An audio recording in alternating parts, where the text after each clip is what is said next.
Your cat dropped a dead bird at your feet this morning.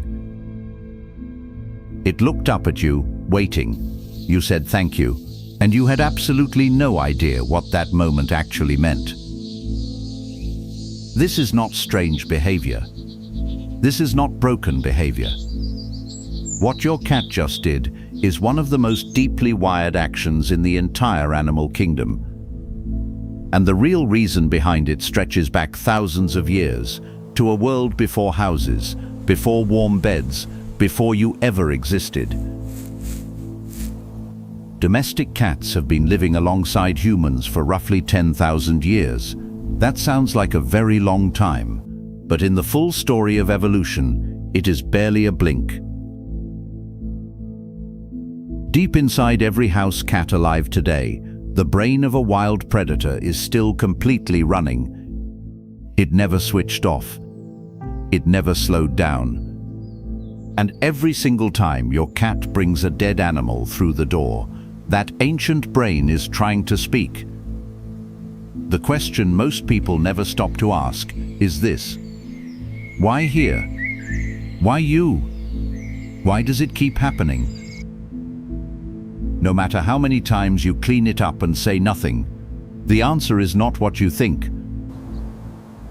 Here is something that most people never consider. A cat does not need to be hungry to hunt.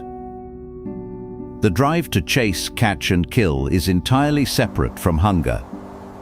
These are two different systems operating inside the same brain.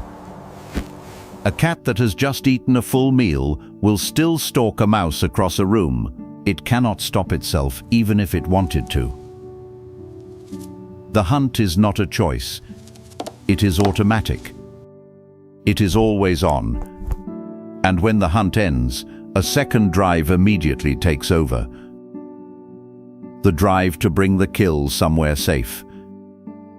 Cats are what scientists call obligate carnivores. That term means they cannot survive without animal meat. Not just protein, specifically animal meat, because their bodies cannot produce certain essential nutrients on their own. Their entire physical form was shaped over millions of years around the act of capturing prey.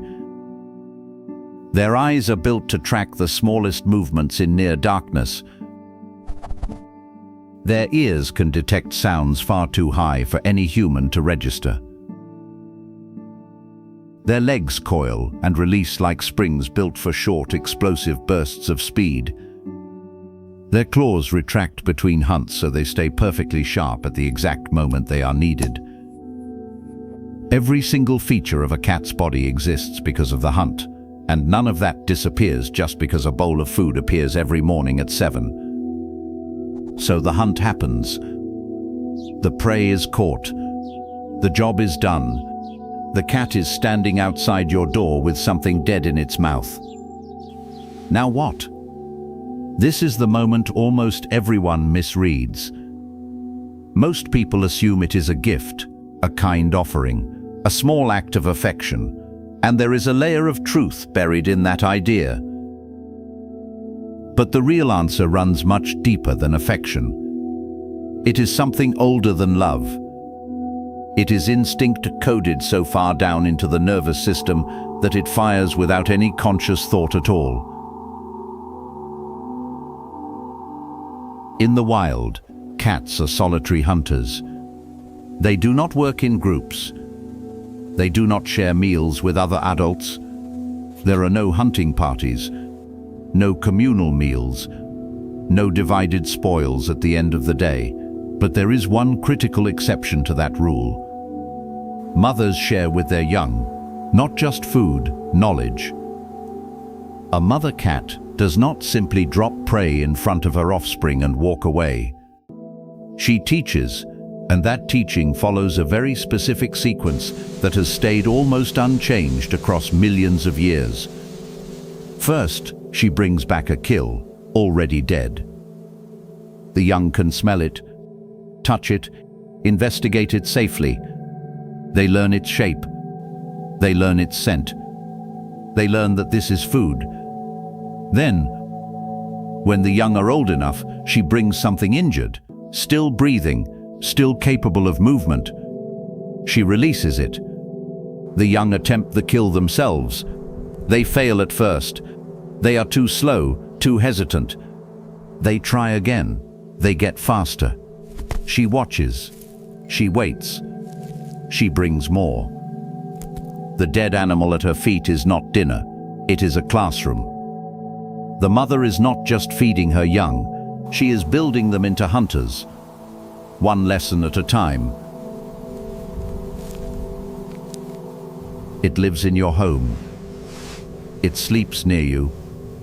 It tracks your movements through every room. It knows your schedule better than most of your friends do.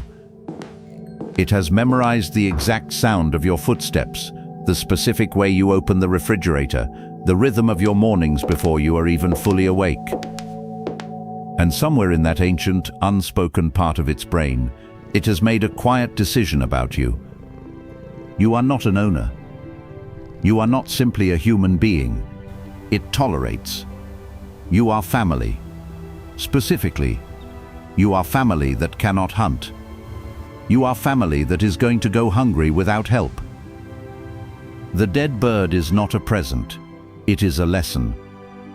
Your cat is doing for you exactly what a mother does for her young. It is trying with genuine sincerity to teach you how to survive. There is a second layer to this behavior that is equally remarkable. When a cat carries prey back inside the home, it is also acting on a safety instinct that is millions of years old.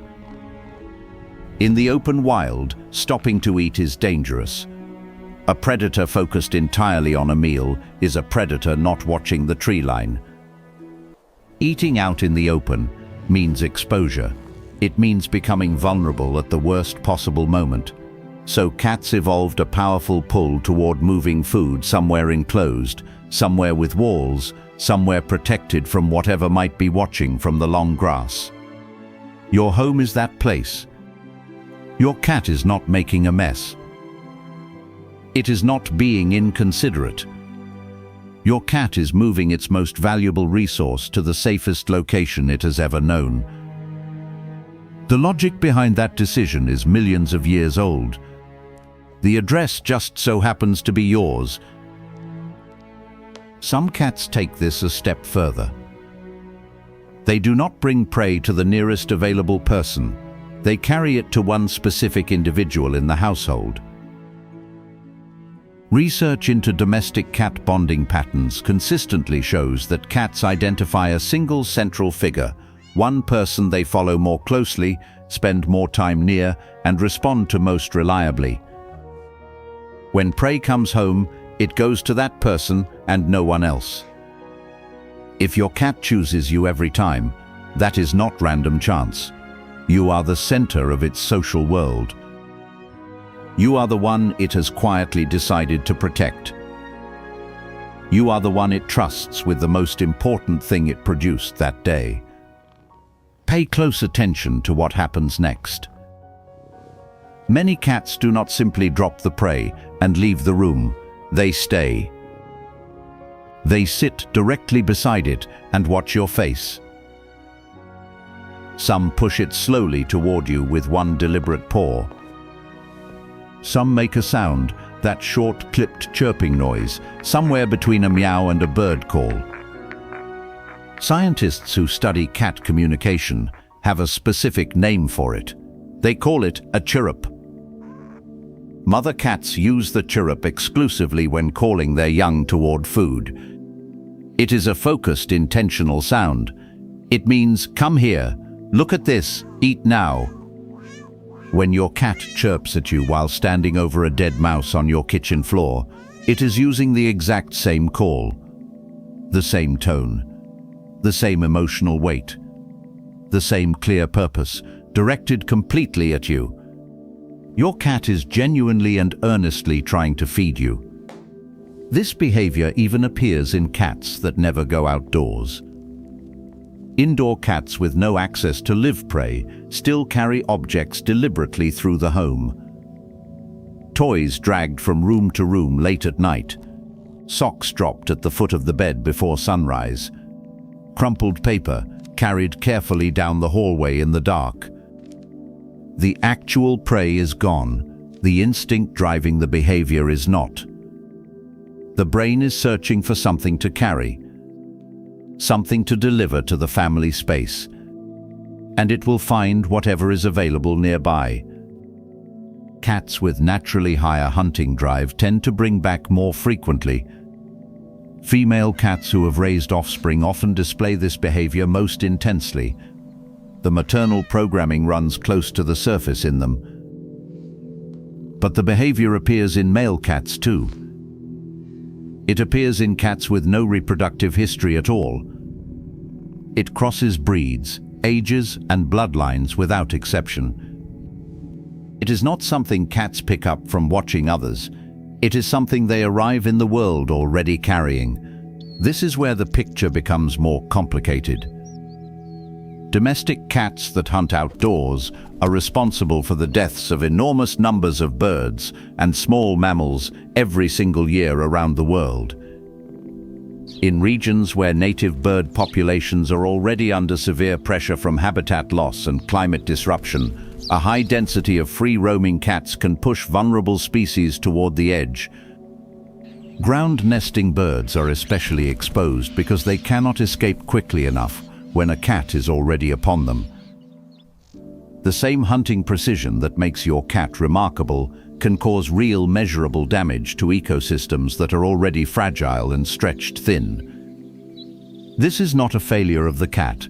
It is doing exactly what it was built to do across millions of years of evolution. But what it was built to do evolved for a world where wild prey was abundant and resilient, not a world where fragmented habitats leave species with nowhere left to recover. Researchers continue developing practical solutions. Collar-mounted warning devices reduce hunting success to some degree, keeping cats indoors during early morning and late afternoon, when birds are most active and exposed, makes a meaningful difference. Some conservationists are trialing brightly patterned collar designs that make cats more visible to birds without restricting them. Progress is real. It is simply not fast enough yet. But understanding where the instinct comes from changes how you carry it. That small, still shape at your door looks different when you understand the full weight of the decision behind it. Not just the hunt, the choice to come back here afterward, the choice to bring it to this address, to this floor, to the feet of this one specific person. Your cat has been reading you since the first day it arrived, quietly watching, cataloging every detail, deciding over time whether you were worth its loyalty and its care. Somewhere along the way, without ceremony and without announcement, it made its choice. What it leaves at your door each morning is simply proof that the answer was yes.